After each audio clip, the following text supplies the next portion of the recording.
1920s, the days of Prohibition, and also the start of something to become a worldwide sensation. Moonshine, a home-brewed whiskey, distilled from corn, potatoes, or anything that would ferment, was widely popular among backcountry farm workers as the source for their illegal liquor. Runners who transported the moonshine began to construct faster and better cars in order to outrun the federal officials.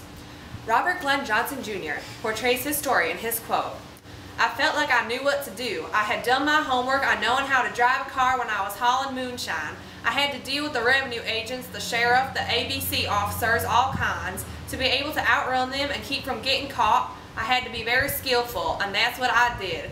When I showed up at the racetrack, that's exactly what I've been doing for several years, so I did have a one-up on the competitors."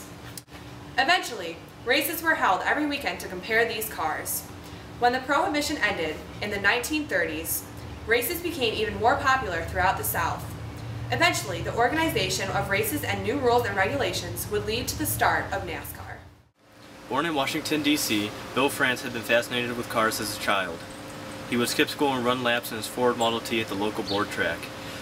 When he left Washington, D.C. for Daytona, Florida, with less than $100 in his pocket, he was well aware of the popularity of Daytona Beach as a place to beat world land speed records. The race took place right on the beach. As track owner Clay Earls described it, "It was the dustiest place I've ever seen." When the race started, it looked like someone had dropped a bomb. France worked at a car dealership until races at Daytona Beach became a failure. The first stock car races, or cars not modified for racing, at Daytona Beach proved to be a huge financial loss for the city. France came in fifth at the race and the city lost $22,000. The races were abandoned, but only temporarily. France took over the job of organizing races and was more successful in his efforts. Stock car racing became extremely popular, and as distinct racers rose in the sport, a large fan base grew even larger. Several faults were quickly discovered throughout the several stock car races. France knew that promoters needed to organize their efforts. Drivers were abandoned and victimized by promoters who would leave events with all the money before all the drivers were paid. There was no organization among races in payment.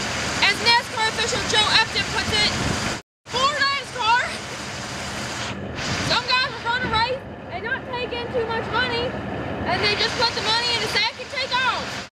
In December of 1947, France began talks with drivers, mechanics, and car owners at the Streamline Hotel in Daytona for reforms and increased organization. In February of 1948, NASCAR, the National Association for Stock Car Auto Racing, was formed.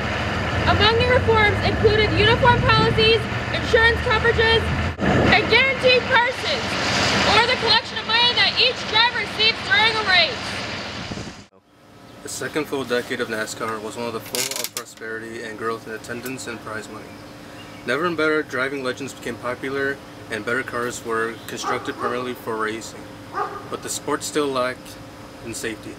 Drivers raced without any safety precautions, often without a seatbelt. According to Tim Flock, an early stock car driver at the Charlotte Speedway, guys didn't have any safety belts. One guy drove with a truck inner tube around him. Another guy was tied in a rope. The cars were pretty much just as they came from the dealer, but no bars, no nothing. New techniques of racing grew outwards from the traditional stock car races. Johnny Mance was one of the most successful racers of the Indianapolis 500. He uses a remarkable new game plan that earned him countless titles. Instead of driving at top speed every lap, he managed his speed at about 75 miles per hour, and with a stopwatch.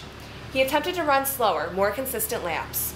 Even though he was repeatedly lapped, he had much better luck with tire wear and almost never had to make a pit stop. By lap 50, Mance had the lead, and at the end of the race finished 9 full laps in front of the second place. As predicted, the dirt tracks of stock car racing had disappeared as new, paved speedways became the raceways of the future. The Daytona International Speedway was constructed in response to the growing popularity of NASCAR and an increase in the number of hotels along Daytona Beach. France had big plans for Daytona from the beginning, and it was shown in the construction of the new speedway.